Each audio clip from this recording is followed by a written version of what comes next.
Ayan guys, ito tinatanggal lang ko siya ng ayan, yung parang pinaka ano sa bituka daw to eh. Yung ito. Yung itim dito. Malansa kasi yan eh. Kaya kailangan tanggalin yung bituka sa ano ba yun?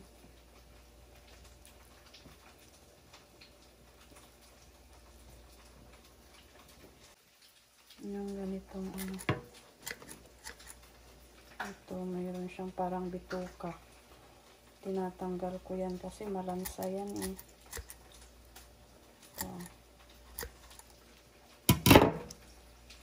Ito guys, oh, tinatanggal ko siya. Nakita. Ayan, oh. Ayan yung pinaka ano niya, lansa. Bituka ng hipon. Ayan. Dapat tinatanggal yan kasi malansa. Ayan.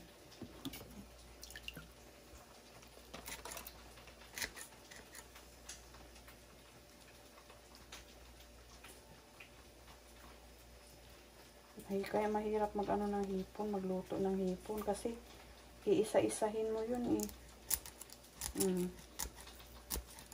Iisa-isahin mo siya, kuhanin mo yung bituka. Iwan ko kung kayo kinukuha nyo yan. Ito, malansa kasi ito guys. O, yan. Pinakabituka ng hipon. Ayan guys, ako ay magluluto ng hipon, ginataang hipon. Ito yung tira ng okoy ko. Half lang kasi yung ginawa ko sa okoy. So, meron siyang half.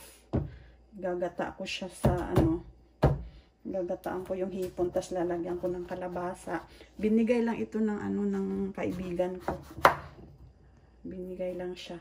Kasama ko sa work. Ayan. Ayan, masarap yung kalabasa. Pampalinaw ng mata. Tapos gagataan ko.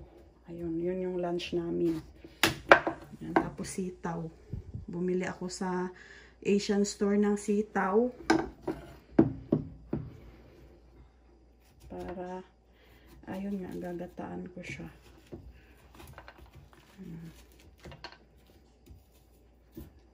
Masarap yung kalabasa na to. Fresh. Bagong harvest kasi siya eh. Kaya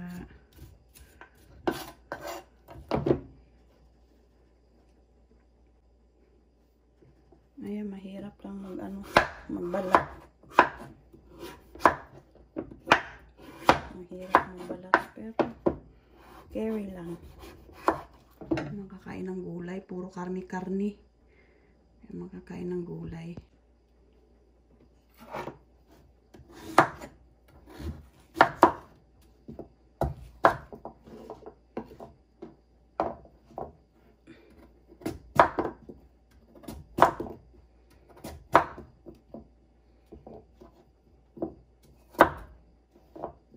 Sarap yung kalabasa nila.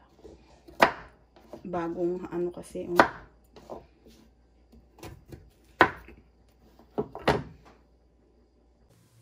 Ayan po yung kalabasa.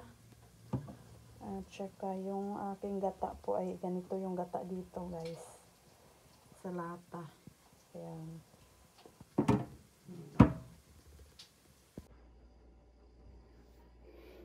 Ayan guys, oh. Ang mahal ng sitaw dito. $5.99. So, $6 na siya. Sobrang mahal. Pero okay lang. Hindi mo naman makakain yung pera. O, ayan o. Kapiranggot lang o. Yan lang lahat. Ayan. Ayan o. Ayan, ganon dito guys. Ang mahal ng mga ano.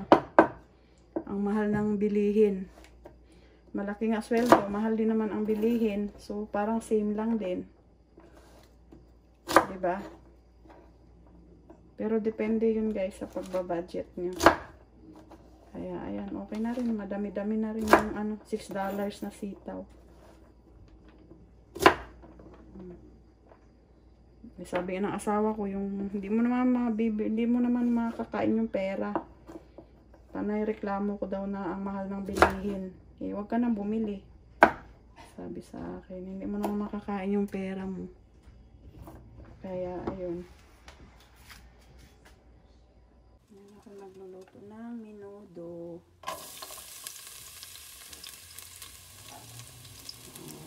Bawang.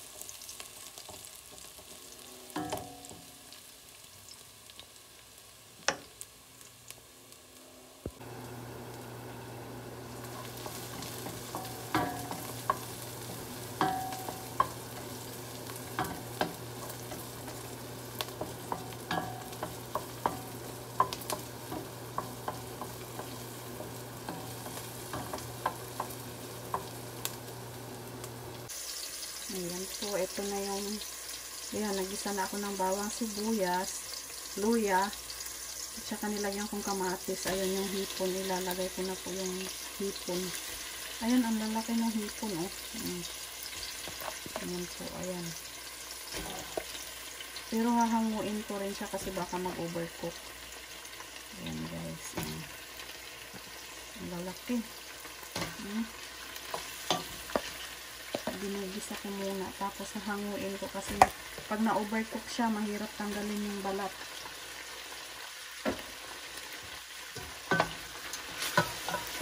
Ayun po, lalagyan ko ng salt and pepper. Ayun po.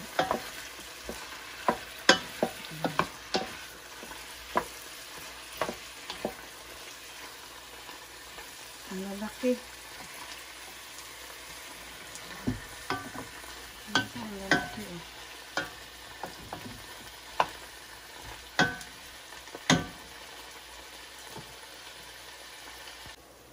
Ayan guys, hahanguin ko muna siya kasi luto na siya eh. Ayan po. Hahanguin ko kasi luto na siya. Ayan. Kasi nga baka maano siya mamaya, ma-overcook po.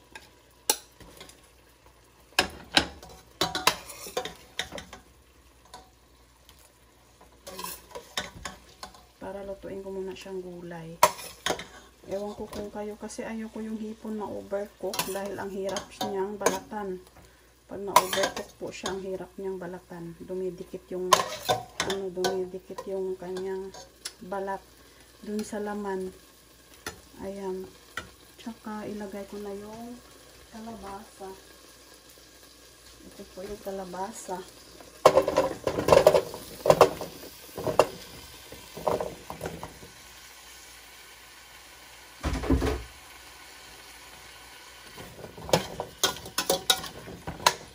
Lulutuin ko na yung kalabasa, yung mga gulay, and then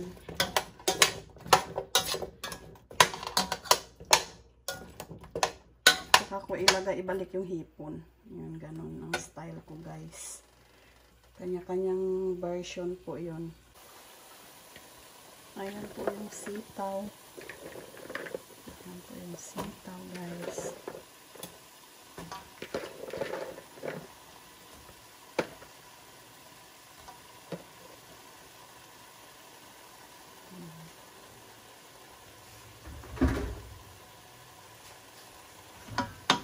Lalagyan kong talong. Mayroon akong isang talong dito. Mabubulot naman na yung talong. Kaya ihalo ko na rin. Diba? Ayan siya.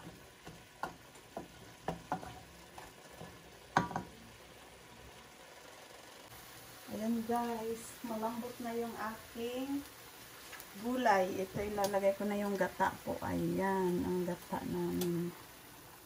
Hindi ko siya nilagyan ng tubig. Kasi yung gulay, mayroon na siyang yung gulay, mayroon na na siyang, ano yan? Ayan siya. Meron ng hugas yung tubig, yung hugas, diba hinugasan mo yung gulay. So, meron na siyang, ano, pinaghugasan niya. Ayun. Hindi ko nilagyan ng tubig. Tapos, mamaya-mayang konti, tinimplahan ko na, nilagyan ko na ng asin po. Asin lang at saka paminta, pwede na. Tapos, ayun, mamaya ihulog ko na yung hipon. Kunting ano pa. Pag kumulo na, ihulog ko na yung hipon, guys. Yun. Ayan po, kumukulo na yung aking ano yan, yung gata. Ayun, ilagay ko na yung hipon. Tsaka medyo malambot na yung ano. Medyo malambot na yung gulay. Ayan po. Diba? Ayan. Ayan po yung aking hipon na may gata.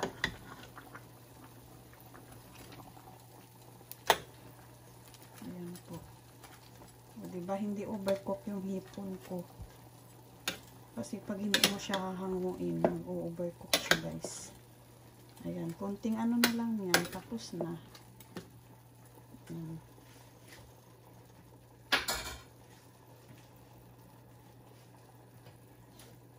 Konting kulo na lang. Mga 3 minutes, tapos na po, guys.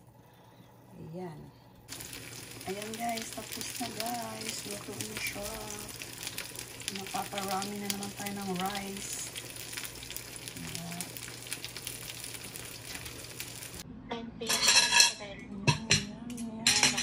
Kailan? Sa Sabado o sa Linggo?